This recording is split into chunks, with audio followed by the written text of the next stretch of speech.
Le 1er décembre 1963, lors d'un forage de contrôle dans un champ gazier soviétique, un accident majeur se produit. Une explosion déclenche un incendie d'une intensité inouïe qui brûle sans interruption pendant près de 3 ans.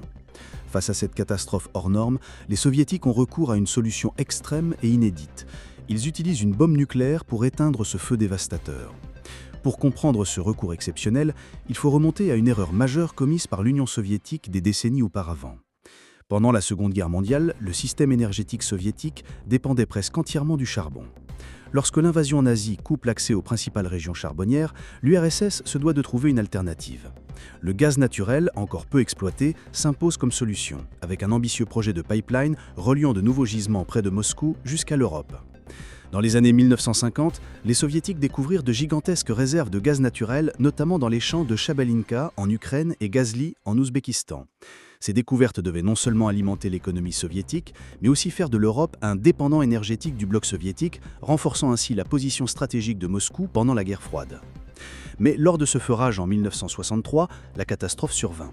Une poche de gaz à haute pression fut accidentellement percée, provoquant une explosion qui détruisit la plateforme et déclencha un feu qui transforma le site en un enfer incandescent, visible à des kilomètres à la ronde.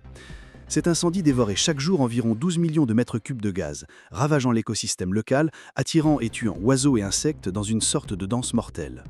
Face à l'échec des méthodes traditionnelles, artillerie, canons à eau, équipements lourds, les ingénieurs soviétiques, forts des progrès dans la technologie nucléaire, prirent une décision audacieuse. En 1966, ils firent exploser une bombe nucléaire sous terre à environ 1500 mètres de profondeur, proche du puits en feu. Le choc de l'explosion écrasa la poche de gaz, colmata les fissures de la roche, coupant ainsi l'alimentation en combustible du feu qui s'éteignit en seulement 23 secondes. Ce fut la première fois dans l'histoire qu'une bombe nucléaire était utilisée pour éteindre un feu lié au pétrole ou au gaz. Cette technique fut réutilisée à plusieurs reprises par la suite pour maîtriser d'autres incendies incontrôlables dans les champs gaziers soviétiques. Cependant, ces explosions nucléaires, bien que spectaculaires et parfois efficaces, ont eu des conséquences dramatiques.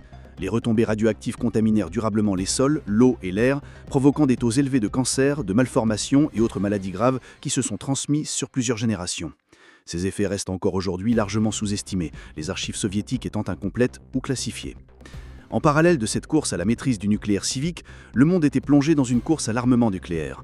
Les États-Unis, le Royaume-Uni et l'URSS accumulaient les essais et perfectionnaient leurs armes thermonucléaires, tandis que les tensions s'intensifiaient jusqu'à la crise des missiles de Cuba en 1962, un moment critique qui faillit déclencher une guerre nucléaire mondiale. Malgré les traités limitant les essais nucléaires signés en 1963, l'URSS poursuivit ses expérimentations sous terre, convaincue que le nucléaire pouvait servir des ambitions non seulement militaires, mais aussi économiques et industrielles.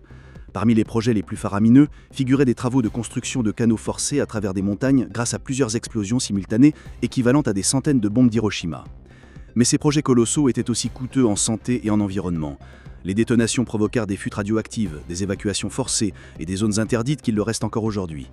L'ombre de ces conséquences plane sur les populations exposées qui subissent encore les séquelles de la contamination.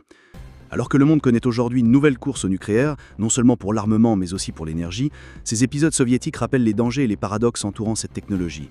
Le projet en cours de construction d'une centrale nucléaire au Kazakhstan, dirigé par la Russie, illustre cette continuité sur fond de tensions géopolitiques et énergétiques.